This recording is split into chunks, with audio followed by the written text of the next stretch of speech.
P2 PM और rotor copper loss के अंदर रिलेशन क्या होता है, ये वाली चीज। तो पहले ये वाली चीज समझिए कि P2 क्या है, PM क्या है और रोटर कॉपर लॉस क्या है। जो ब्लॉक डायग्राम मैंने बनाया था जिसके अंदर सारे लॉसेस लिखे हुए थे, लॉसेस ऑफ पावर स्टेजेस वाला जो डायग्राम था, वो वाली चीज एक बार फिर से देखो तो क्या है। ये थोड़ा लंबा डायग्राम है। सबसे पहले है P1। P1 कौन सी है? अच्छा एक मिनट, इसके पहले एक बार इक्विवेलेंट सर्किट जल्दी से देख लेते हैं, इक्विवेलेंट सर्किट डायग्राम क्या होता है, इसके बाद मैं बता दूंगा। देखो ट्रांसफार्मर का इक्विवेलेंट सर्किट डायग्राम अगर आपको याद हो तो क्या था, प्राइमरी साइड की रेजिस्टेंस, रिएक्टेंस, उसके बाद में कोर की रेजिस्टेंस और रिएक्टेंस, उसके बाद में ट्रांसफॉर्मेशन था,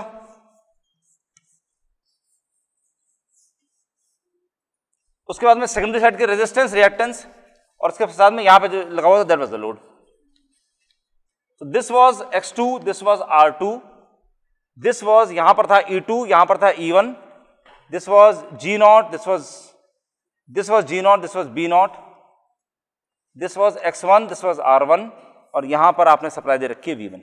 इस तरह से था पूरा पूरा, ठीक। और इतना भी आपको याद होगा कि अगर आपने ट्रांसफॉर्मेशन रेशियो जब हटा देते थे, अगर ट्रांसफॉर्मेशन रेशियो 1:k है तो होता क्या था,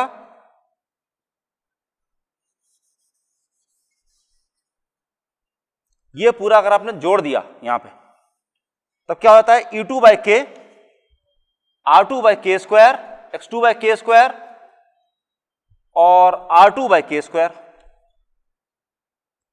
याद है ये वाली चीजें, RL नॉट R2, RL/k², इतना होता था।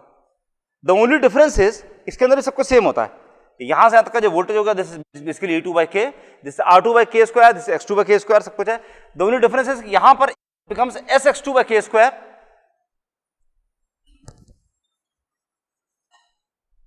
ये तो हो गया R2/k², ये हो गया SX2।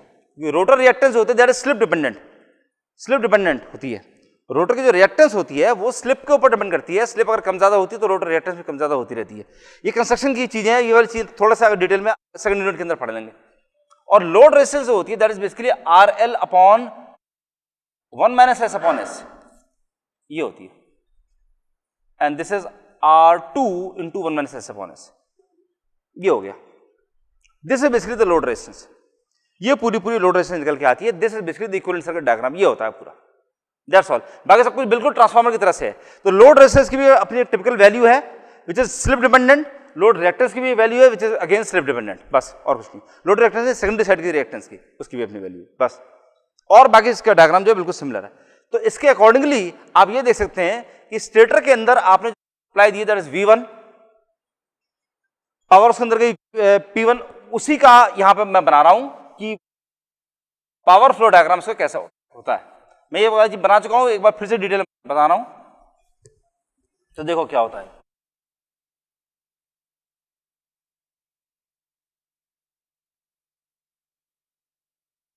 ये P1 है, P1 is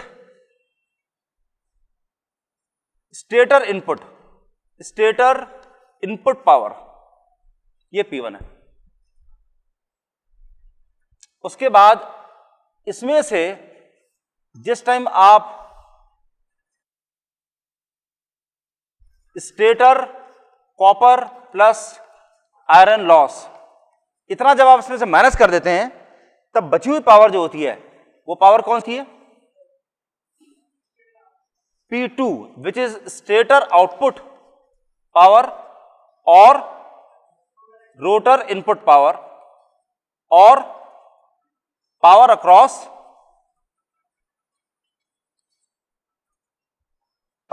air gap.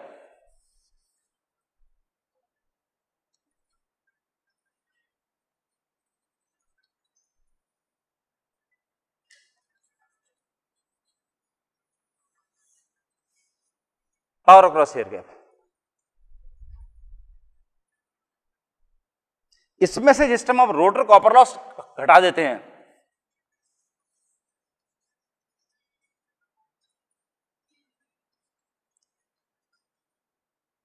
then you get the PM, which is the mechanical power developed in rotor, और इसमें से कौन सा लॉस निकालते हैं? Mechanical losses. मैकेनिकल इसका मतलब फ्रिक्शन और विंडेज।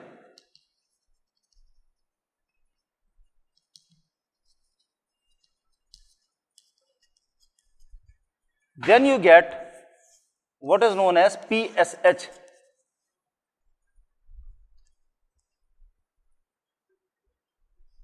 PSH और shaft power.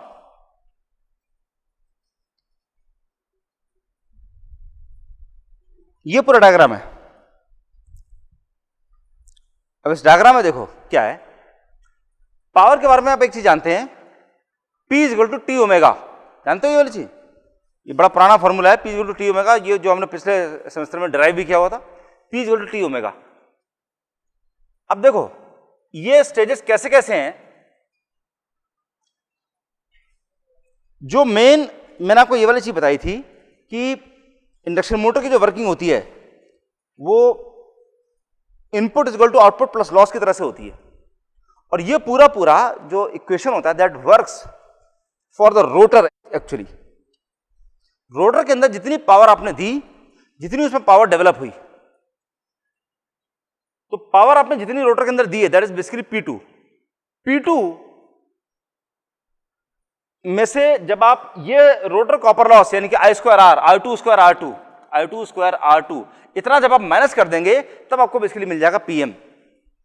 सिंपल ये वाली चीज है। और ये इस चीज को प्रूव कर रहा है कि ये कैसे वर्क करता है, ये हाउ डज दिस वर्क, ये वाली चीज। खाली ये सेक्शन हमारे काम का है, क्योंकि इसके बाद तो मैकेनिकल लॉस है, इसके पहले स्टेटर वाले लॉस है, तो वो हमारे काम के नहीं है। रोटर के अंदर कितनी पावर आपने दी है उसके वजह से कितनी पावर आपको मिली है। आपने रोटर के अंदर पावर दी है P2 और उसकी वजह से मैकेनिकल पावर जितनी आपको मिली दैट इज PM। अच्छा एक चीज बताइए, इस स्टेज पर P1 के स्टेज पर जो भी स्पीड एसोसिएटेड है वो कौन सी है? क्या इस स्टेज पर हमारा रोटर स्पीड से कोई लेना देना है? कौन सी स्पीड हमारा काम की यहां पर? Synchronous speed. सो इस स्टेज पर जो स्पीड है वो यहां पर है ओमेगा एस। ठीक, ओमेगा एस 2πfs ओमेगा। इस स्टेज पर power across air gap, air जहां क्रॉस करी जा रही है, स्टेटर का आउटपुट और जितना रोटर के अंदर इनपुट दिया जा रहा है उस पॉइंट पर कौन सी स्पीड हमारे काम की है, कौन सी स्पीड हमारे कंसर्न में आएगी? दो तीन तरह की स्पीड्स हैं खाली, सिंक्रोनस स्पीड है, रोटर स्पीड है, स्लिप स्पीड है, खाली 3 तरह की स्पीड्स हैं। तो ये जो पर्टिकुलर जहां पावर स्टेटर के अंदर से बाहर निकल रही है, स्लिप कैसे, रोटर कैसे? अरे स्टेटर में से पावर बाहर निकल रही है, कौन सी स्पीड कम में आ रही है? स्टेटर सिंक्रोनस स्पीड, सेम चीज तो है भाई, वही सिंक्रोनस स्पीड तो यहां पर आ रही है। अभी सिंक्रोनस स्पीड में कोई फर्क पड़ा ही नहीं है। रोटर के अंदर जो बिजली आ रही है वो स्टेटर का आउटपुट है। सेम जो स्टेटर में से आउटपुट निकला वो पूरा रोटर के अंदर घुस गया, उसके अंदर कोई लॉस नहीं हुआ है पूरा। मतलब एयर गैप को क्रॉस करके इधर से निकला उधर चला गया, कोई भी उसके बीच के अंदर कोई लॉस नहीं हुआ है। दैट इज बेसिकली पूरी तरह स्पीड जो यहां पर काम की है that is omega S. Mechanical power developed in the rotor. अब यहां पर कौन सी स्पीड हमारे काम की है? Rotor speed. यहां पर हमारे काम की है दैट इज रोटर स्पीड। और शाफ्ट पावर यहां पर हमारे कौन से काम की स्पीड है? Rotor speed, again rotor speed. अब यहां ओमेगा एस से ओमेगा आर हो गया, तो ये जो बीच की स्पीड है ये हमारे कौन सी होगी? Slip speed. ये स्लिप स्पीड है।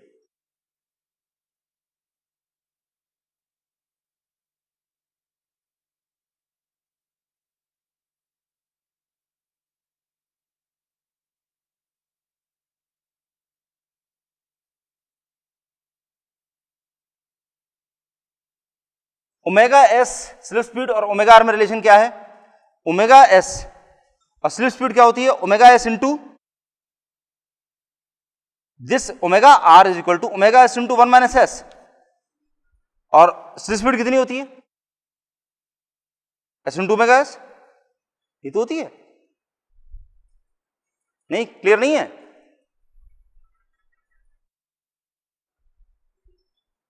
देखो इस तरह देखो, अगर सिंक्रोनस स्पीड की वैल्यू 1500 आरपीएम है, रोटर स्पीड की वैल्यू 1450 आरपीएम है, तो स्लिप स्पीड कितनी हो गई?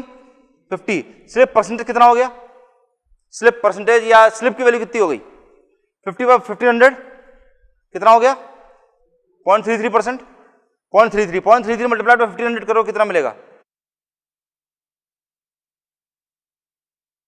50, ये तो हो गया।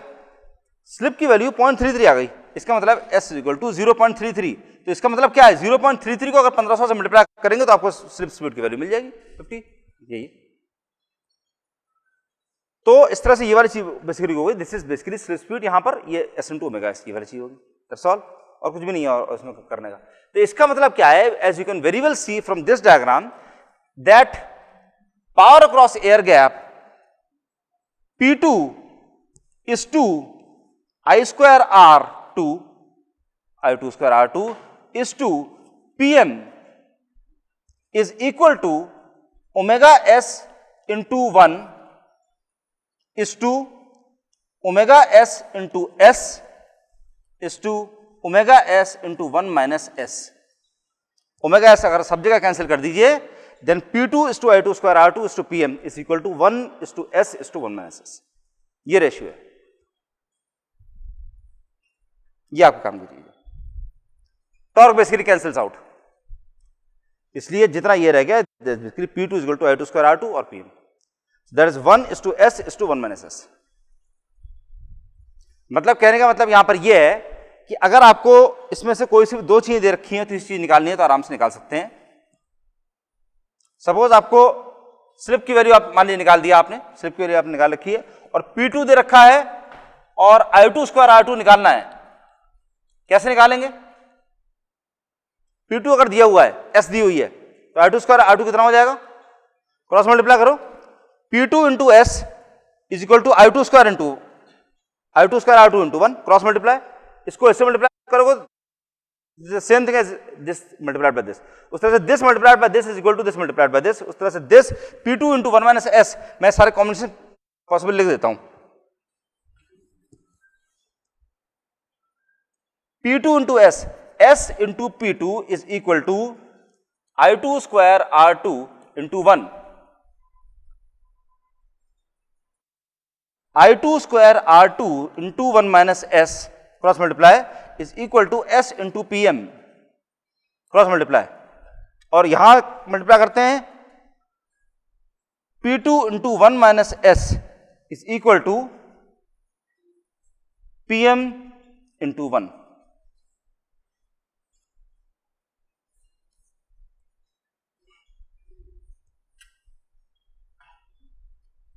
ये सारे पॉसिबल कॉम्बिनेशन हो जाते हैं।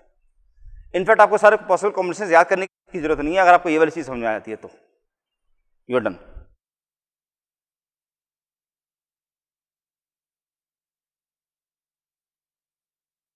ठीक,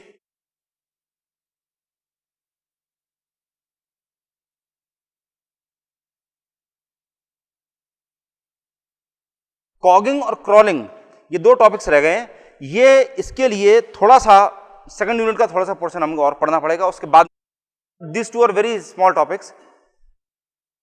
क्रॉलिंग मींस इंडक्शन मोटर की स्पीड जो है दैट रिड्यूसेस ड्रास्टिकली, एकदम ड्रास्टिकली रिड्यूस कर जाती है और बहुत स्लो स्पीड पर रन करनी पड़ती है, that is because of the seventh harmonic.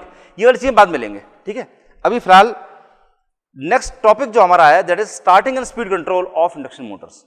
Starting and speed control, starting और स्पीड कंट्रोल दोनों के लिए आपको सेम मेथड्स एम्प्लॉय करने पड़ते हैं, वही मेथड है, वही स्टार्टिंग में काम में आता है, वही स्पीड कंट्रोल में काम में आता है। जैसे फॉर एग्जांपल ये देखिए, स्लिप रिंग रोटर के लिए आपने देखा था कर्व, जो टॉर्क स्लिप कर्व में कई सारे बनाए हुए थे, याद है, कई सारे बनाए थे, 3-4 बनाए हुए थे कि रोटर रेजिस्टेंस अगर बढ़ाते चले जाएं तो कर्व उसके अलग होते जाएंगे। अच्छा, next starting and speed control methods. देखो इंडक्शन मोटर में स्टार्टिंग और स्पीड कंट्रोल दोनों के दोनों सेम तरीके से कंट्रोल होते हैं, ठीक।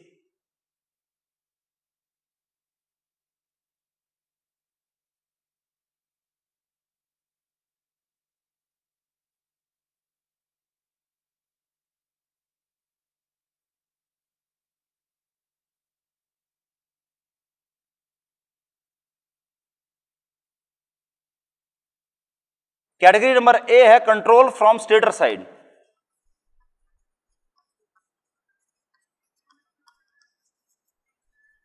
इसमें नंबर 1 पहला तो है direct online. Direct online, direct online का मतलब DOL। DOL starting primary rheostat,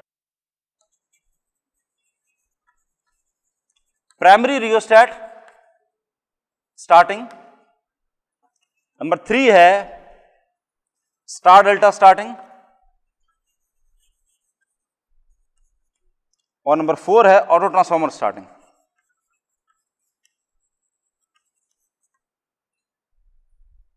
ये है control from stator side, control from stator. Stator, starter मत लिख देना इसको, स्टार्टर नहीं है, जैसे स्टेटर, स्टेटर साइड से कंट्रोल है। 4 तरीके से कंट्रोल हो जाता है। Direct online which is use for small Motors, small Motors के लिए यूज करा जाता है। सिंपल सा ये वाला काम है कि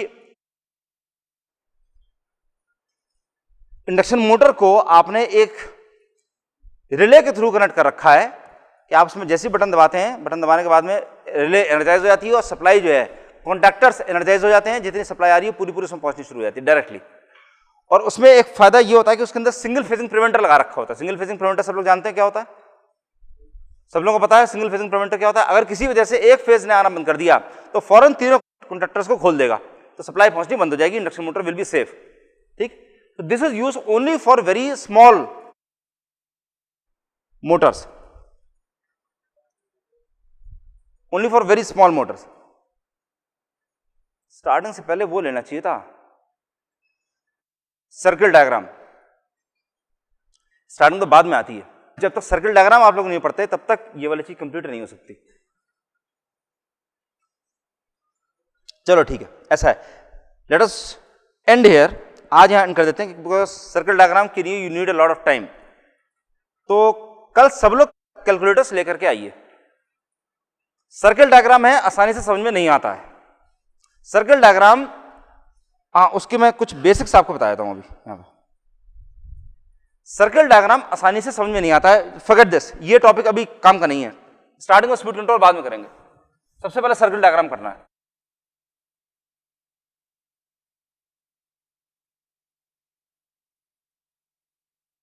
सर्किल डायग्राम आसानी से समझ में नहीं आता है तो मैं जिस तरीके से आप लोगों को बताऊंगा उस तरीके से सब कुछ बड़ा आसान हो जाता है, आसानी से समझ में आ सकता है। लेकिन वो तभी पॉसिबल है अगर आप लोग क्लास के अंदर जो जो चल रहा है फौरन का फौरन करते चलें। केवल कैलकुलेटर्स नहीं, अपना ज्योमेट्री बॉक्स लेके आइए। ड्राइंग के लिए जैसे आप ज्योमेट्री बॉक्स पूरा लेके आते हैं, प्रोट्रैक्टर डी जो होता है जिसमें आप एंगल मेजर कर सकते हैं वो, और कंपास, ये दोनों चीजें उसके अंदर डेफिनेटली होनी चाहिए। स्केल ऑफ कोर्स, ये चीजें कल डेफिनेटली लेके आ जाइए। सर्किल डायग्राम एक वैसा टॉपिक है जो बड़ी मुश्किल से समझ में आता है, लेकिन I made it very easy, बड़े आसानी से समझ में आ जाएगा। सिंपल सिंपल चीजें। I think we better and.